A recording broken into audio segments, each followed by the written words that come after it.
చివరి తోట 14వ వార్డు సర్వమత సమ్మేళన మందిరం వద్ద శ్రీ మౌళ్ళమ్మ శ్రీ రామబాలభత్త శ్రీ మణికంఠ యువజన సంఘం ఆధ్వర్యంలో మరి గణపతి ఉత్సవాలు 14వ వార్షికోత్సవ సందర్భంగా ఈ రోజున పూజా కార్యక్రమాలు అఖండాన్న సమారాధన కార్యక్రమం ఏర్పాటు చేస్తూ జరిగింది. మరి పూజా కార్యక్రమాలు భీమవరం నియోజకవర్గ ఇన్ఛార్జి శ్రీమతి తోట సీతారామలక్ష్మి గారు చేతుల అలాగే మరి అన్న సమారాధన కార్యక్రమం మన గౌరవనీయులు రాష్ట్ర తెలుగుదేశం పార్టీ కోశాధికారి మెంటే పాసారథి గారు, అలాగే మరి కృష్ణబలిజీ కార్పొరేషన్ చైర్మన్ గంటా త్రిమూర్తులు గారు, జనసేన బీజేపీ నాయకులు అందరూ ఒక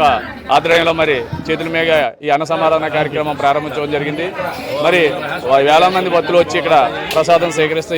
అందరూ వెళ్ళవలసిందిగా కోరుకుంటూ మరి 14 సంవత్సరాల నుంచి ఈ కార్యక్రమాలు చేస్తున్నామంటే ఆ గణపతి అనుగ్రహ కటాక్షమే దీనికి ముఖ్య ఉద్దేశం. మరి వాడవాడ పల్లి కూడా ఆధ్యాత్మికంగా కూడా హిందూ ధర్మం ఏదైతే ఉందో మన హిందూ సాంప్రదాయాలు గౌరవించుకుంటూ కులాలకి మతాలకి అతీతంగా మరి ఈ రోజున గణపతి ఉత్సవాలు జరుగుతున్నాయి. ప్రతి వాడవాడ పల్లి ఇదే నిరంతరం కూడా ఎప్పుడు కూడా రాబోయే తరాలు యువత అందరూ కూడా ముందుకొచ్చి చాలా ఆధ్యాత్మికంగా ఉండే విధంగా ఇది లోక కళ్యాణం కోసం చేసే కార్యక్రమాలు కాబట్టి అందరూ కూడా ఇందులో భాగస్వాములు అవ్వాలని చెప్పి ఈ సందర్భంగా మరి మేమందరం కూడా మనవి చేసుకుంటున్నాము. చివరి